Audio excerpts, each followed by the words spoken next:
بسم الله الرحمن الرحيم وإلهكم او معبود تاسو إله واحد یو معبود دایک یو لا إله نشتا بل حق دار د بندگی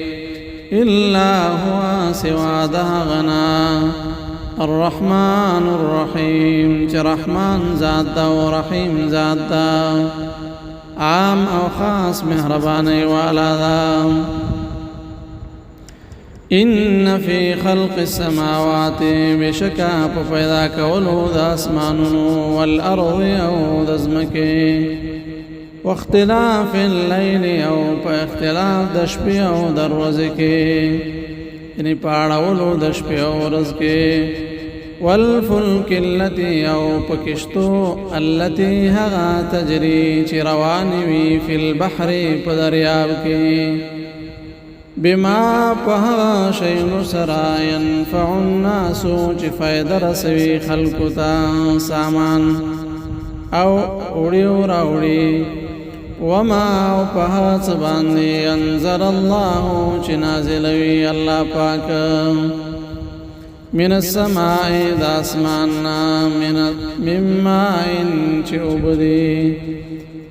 فاحيا نجند کوي الله پاک به پاغ سرا الارض ازمکا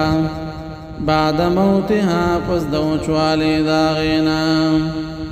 وبث فيها وقروي پاغی کی من كل دابا دهر قسمه زند سرنا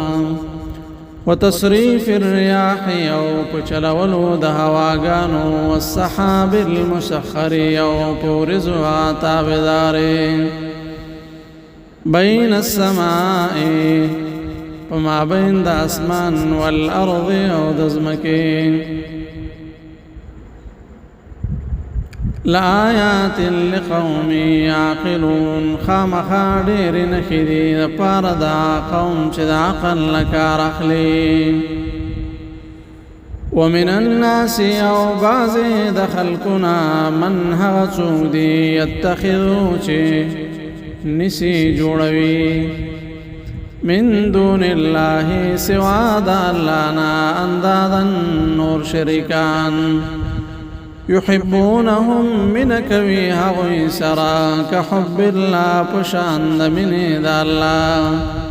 والذين وهكسان آمنوا چی مان راوڑی دا اشد هغوي دیر کلک دی حبا پمنکی لله دا الله سرا ولو يرى الذين كچري ولدلوها كسانو یعنی مشرکانو ظلمو چې ظلم کړی دا خپل حالات ویني اذ يرون العذاب کله چې ویني دوی عذاب ان القوه چې بشکا قوت او طاقت لله خاص د الله لرضا جميعا طولا وأن الله أو بشك الله پاک شديد العذاب دير سخ عذاب والا